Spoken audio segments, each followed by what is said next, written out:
people are taught to obey without question. In the other, they are taught to question everything.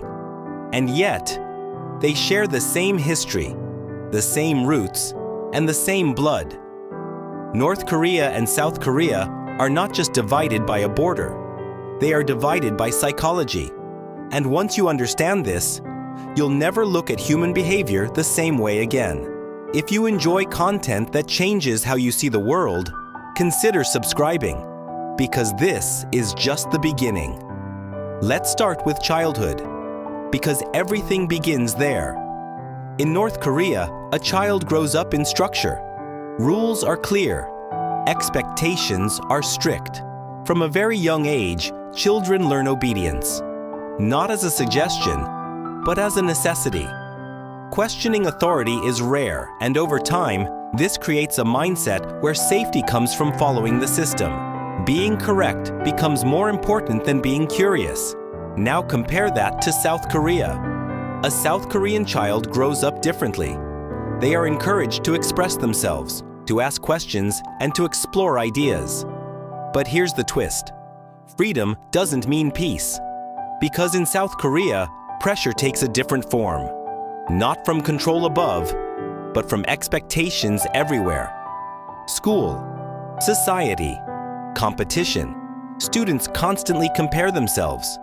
Grades are not just numbers. They define identity. Success becomes everything, and failure feels personal. And this pressure doesn't just stay in school. It follows them home. It follows them into their future.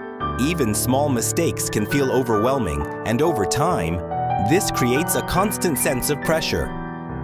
So while North Korea builds discipline through control, South Korea builds stress through competition. Two different systems, both shaping the human mind. In North Korea, identity is collective. The group comes first. People think in terms of we, not I. This creates unity, but also limits personal expression. Over time, people become more careful, what they say, what they think, because thinking differently can feel risky. In South Korea, identity is individual. People define themselves through success, through goals, through achievement. This creates ambition and drive, but also anxiety, because success is no longer optional. It becomes expected, and when expectations are always high, rest becomes rare. Too many expectations, too much pressure. So while one system limits freedom, the other overloads it. And both have psychological consequences. In North Korea, emotions are controlled. People learn to hide how they feel, not just inside, but outside. Over time, emotions don't disappear.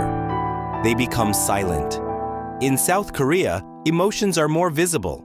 People express stress and frustration, but they are also judged. You should be successful. You should look good. You should stay ahead. So people begin to balance two things at once, what they truly feel and what they are expected to show. And that gap creates an internal stress, so the pressure is different. Not silence, but performance. Now think about trust. In North Korea, trust is limited. People are careful with their words. In South Korea, there is more openness, but also more comparison. People constantly compare their lives to others, their success, their lifestyle, their achievements, and this creates insecurity. Two systems, two different pressures. Now here's the key idea. This isn't about good or bad people. It's about environment, because the human brain adapts. It learns from its surroundings. It changes based on what it experiences. If you grow up in control, you learn discipline. If you grow up in freedom, you learn choice. But both come with a cost. And here's the most powerful realization. If you were born in North Korea, you would think differently. You would feel differently. You would act differently. And the same is true for South Korea.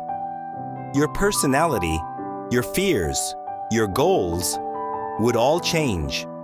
Not because you are different, but because your environment shaped you. And that is the real difference. Not intelligence, not ability, but psychology. One shaped by control, the other shaped by pressure. And both proving the same thing. We are not just who we are where we are. And that means something important.